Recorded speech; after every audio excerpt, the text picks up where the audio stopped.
Hello everybody, it is me, Vincent, coming to you from Universal Orlando, as always. Today's gonna be a really fun video, but before we get this video started, I want you guys to join me on this adventure, okay? So everyone at home right now, if you could just do me a solid, go ahead and adjust the temperature inside your home or your work, wherever you're watching this, to about 90 degrees, okay? That is what we are currently dealing with here at Universal. Summer season has arrived. I am filming this on the weekend of Memorial Day weekend, so I'm expecting some crowds and I'm expecting some heat. So just want to make sure we're on the same page when recording this video. The summer offerings are getting ready to kick up very, very soon here at Universal. We have learned a lot about the things that are coming in June and July. Things like DreamWorks Land officially opening, the Mega Movie Parade, the Cinesational Nighttime Show, Hogwarts Always, over at Islands of Adventure. But today, I'm actually here on the official opening day of the first summer offering, which is the Summer Tribute Store. This is a specialty store that opens up every season. They have one for Halloween, Christmas, summer, and this year they are doing a Summer Tribute Plaza store, like an old home movies, 90s, 80s type mall. This store is like a museum love letter to Universal fans, and it usually has some pretty cool merch. So let's head over there and check out the Summer Tribute Store 2024.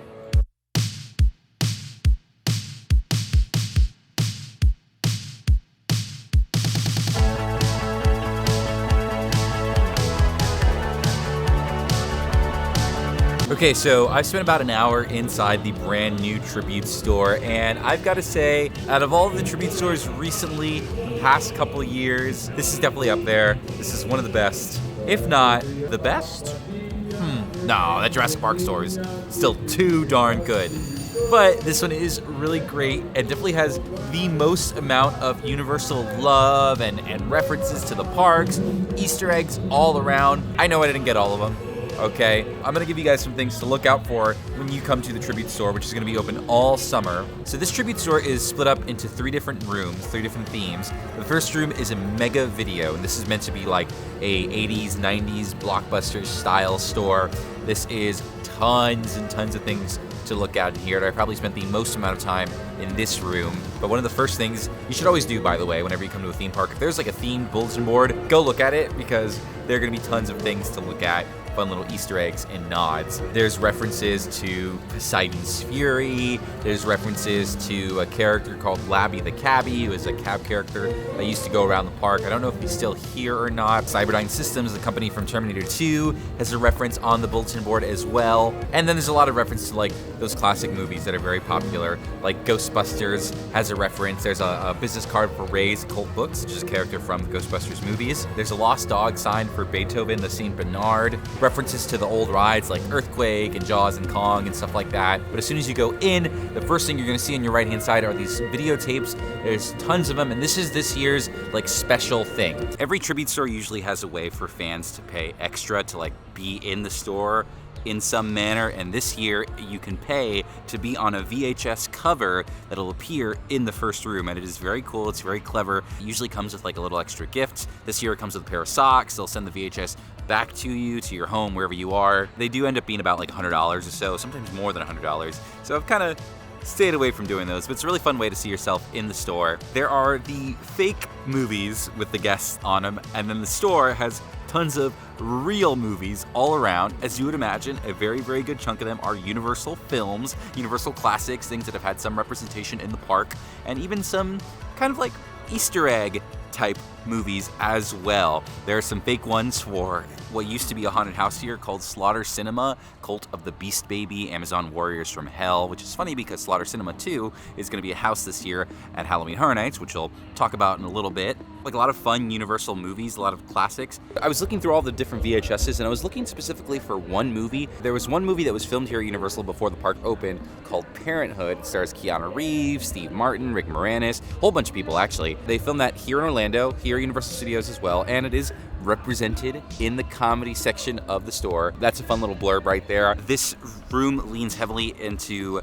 the classics, the Universal classics, things like Jaws, E.T., Shrek, believe it or not, has got a little section. I mean, Shrek's a classic at this point, right? Like, who are we kidding? I have to say, at first glance, I wasn't super in love with the merchandise, but I actually think I really, really like the Jaws stuff and the E.T. stuff in particular.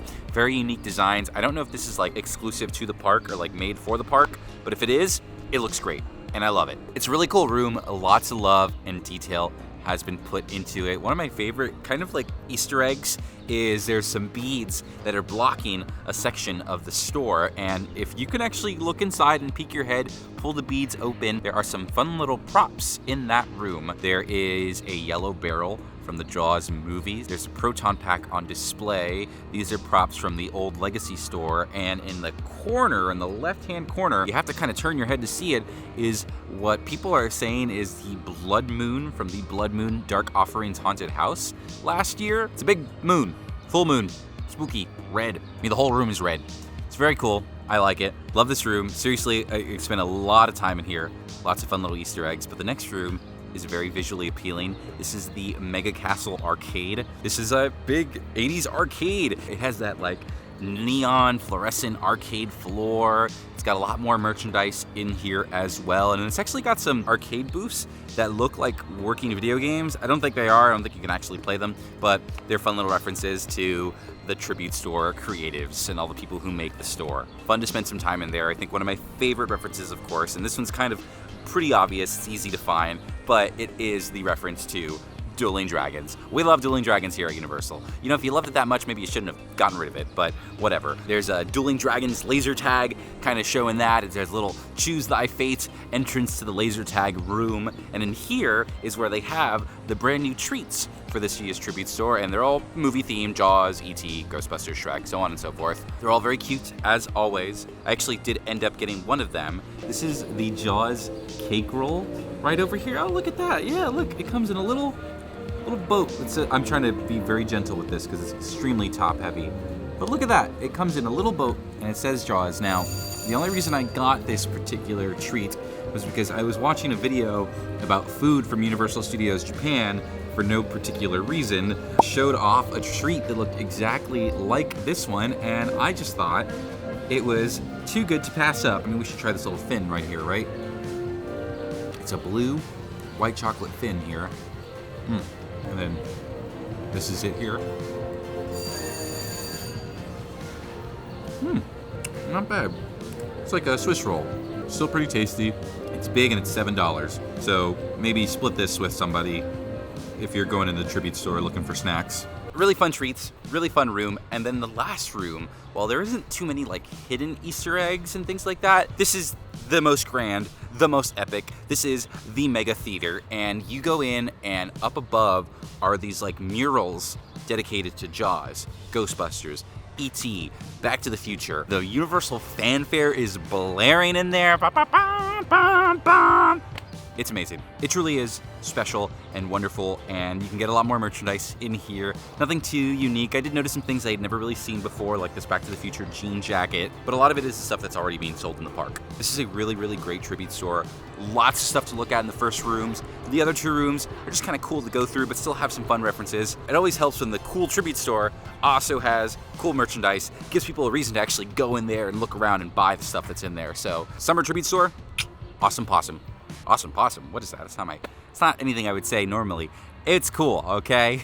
So next up on the docket for today's video is DreamWorks Land. I am filming this on Memorial Day weekend, and they have started annual pass holder previews for DreamWorks Land. So this is gonna go on the whole weekend, and then the land eventually opens up on June 14th for everybody. I'm very sure there's gonna be soft openings in between then, and you're probably wondering, oh, Vincent, why are you in there? It's annual pass holder preview. Go in there and have some fun, do a little video. You know, June 14th is gonna be a really special day where DreamWorks Land is gonna be officially open, and we're gonna get our new nighttime show here on the lagoon. So because of that, I thought I would wait until that day, you know, and really just kind of get like one big mega summer video. You know, I don't want to kind of drip feed this information throughout, and you know, they had the really early media preview, and I don't know, I just feel like I can wait a little bit and I can really get a nice DreamWorks video out for the summer for everyone who wants to know, because yeah, we all know about previews, but like, you want a video when it's officially open, right? Who knows? There might even be a grand opening.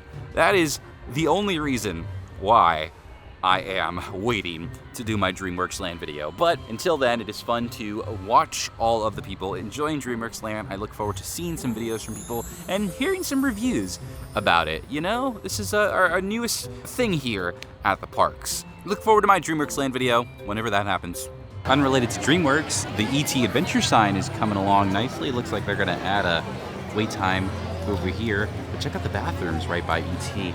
They've painted it to match that sort of California redwood vibe that's going on over here. I love it. Also, I am loving this ET stroller parking sign. This is new too. Watcha. Boom. Check it out.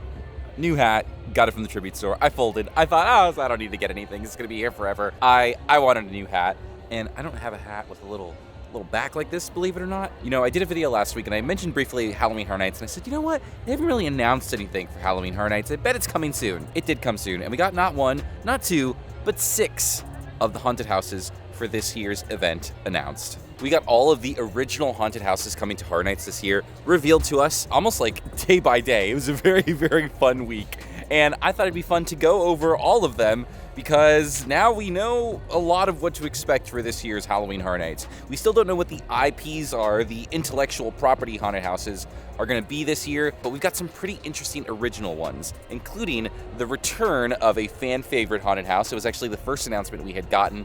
It was Slaughter Cinema 2, which is a sequel to, believe it or not, Slaughter Cinema 1. For those who never got to experience Slaughter Cinema, it was basically like a vignette haunted house where each room was a different B movie, and they actually have some of those VHSs over at the Summer Tribute Store, like I mentioned earlier in the video. It was super fun. It was actually kind of scary, but a good mix of like comedy and cheesy, like Cult of the Beast Baby. I remember there was like this room where you'd go in and they had this like baby in a cage, like a fake baby, not a real baby. I'm excited to see this like come back. It feels kind of Universal Studios-ish, you know, very movie-ish. So this is going to be a really fun house. I think it's going to be very popular. The next one we got after that was Goblin's Feast. And this one here didn't really get too much info from it based off the descriptions. The descriptions in general have been pretty vague. Based off of what we know, I'm definitely getting big, like, Wicked Growth vibes, okay? Wicked Growth Realm of the Pumpkin Lord was a haunted house from a few years back, and it was a fan favorite as well. Super popular, super great. It had goblins and witches and the Pumpkin Lord. So this one feels the same. Like, even the logo looks kind of similar to like the Wicked Growth style, so maybe there's a similarity there. The third haunted house was a nice return to Halloween Horror Nights original character that was very popular 2 years back. It's Major Sweets. He used to have a scare zone in the New York section of the park 2 years ago. Now he gets his full-on haunted house. It's called Major Sweets Candy Factory. This one's going to be very popular for the Halloween Horror Nights fans. If you guys don't remember the Major Sweets scare zone, basically it was like a town and there was a parade going on and Major Sweets supplied the candy, but the candy was like evil candy, and it made all the kids go crazy and kill all the adults in the town. And as you were going through the scare zone, it was a bunch of like kids in old school Halloween costumes. So really interesting idea. I always love it when Halloween Horror Nights expands on original characters that fans enjoy. So this is a perfect example of that. The next one was a really interesting concept, and I have a lot of ideas in my head, like how I hope it's gonna look. It's called the Museum Deadly Exhibit, and this one to me sounds right up my alley. I love like museum type haunted houses, or like haunted houses where there's like a whole bunch of stuff to look at. You have to have like displays where like everyone's standing still in the display case and then they could pop out at you. You know what I mean? Like, it's such a fun concept, and I'm curious to see what type of evil exists in this museum, in the museum. And then this one here is actually a really fun concept. This is Monstruos. I don't know if I'm saying that right, but the Monsters of Latin America. Now, this house existed last year at Halloween Horror Nights in California, and we loved it.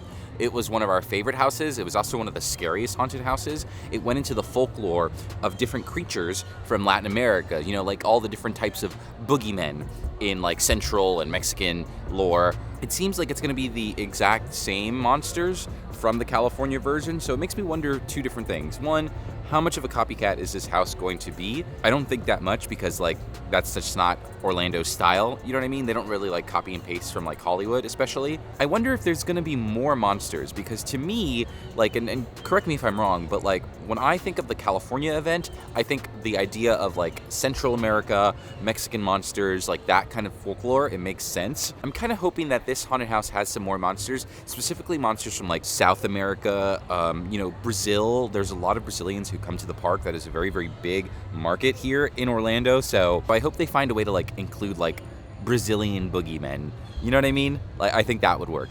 Like, whoever this little guy is with the big cheeks. Believe it or not, this is like a kid's icon in Brazil. I think he's horrifying. You should put him in the haunted house. And then our most recent announcement, at the time of recording this video, anything could happen, it was Triplets of Terror. Now, this is a haunted house we don't really have too much info about. It seems like we're going to visit the Barmy party, family, residence, or whatever, and we're gonna go to a birthday party, and there's a bunch of killers, and they're wearing creepy paper plate masks. And this could be good, could be not so good. I don't know about you guys, but I'm definitely getting big "this was supposed to be Five Nights at Freddy's" vibes from this visuals. I'm curious to learn more about this one. I think we've been surprised by haunted houses in the past. I don't think I had a lot of expectations with like the Dark Steel when it first started at the start of last year, and by the end of the run, it was one of my favorite haunted houses. So who knows? It could happen with the Triplets of Terror, but location is key as well. So it depends on where a haunted house is. I think it's gonna have a better shot at like having a good experience, you know? We still have 4 more haunted houses and the show, which, gosh, I mean, it's gotta be like Nightmare Fuel again, right? Like, why wouldn't they just do that again? It's obviously very popular, and it's actually a pretty good show. But we gotta still figure out what the 4 IPs are, okay? And I think once we find out what those are, then we're gonna really start to get a lot of like the general public's interest in the event, because I think those guys are what sell tickets. Be on the lookout for some more Halloween Horror Nights updates from me. Well, my friends, that is all I've got for today. It's just me and old Bruce, old Jaws. All that's left of the Jaws ride here at Universal. The only place that you can ride the Jaws ride is in Universal Japan, and one day, I will get to see it. But until then, I'm gonna get on out of here. Thank you guys for watching another Vincent Vision. Please, if you haven't already, be sure to like and subscribe for more videos like this one. And if you haven't already, please sign up for my Patreon. If you like the videos and you want to support me a little extra, you can be like all these wonderful people here who are helping make these videos happen, helping make better videos in the future. But if you don't do any of that, I'm just gonna let the shark eat me. No, I'm just kidding. Thank you guys for watching another Vincent Vision, and I will see you at the next one. Bye-bye.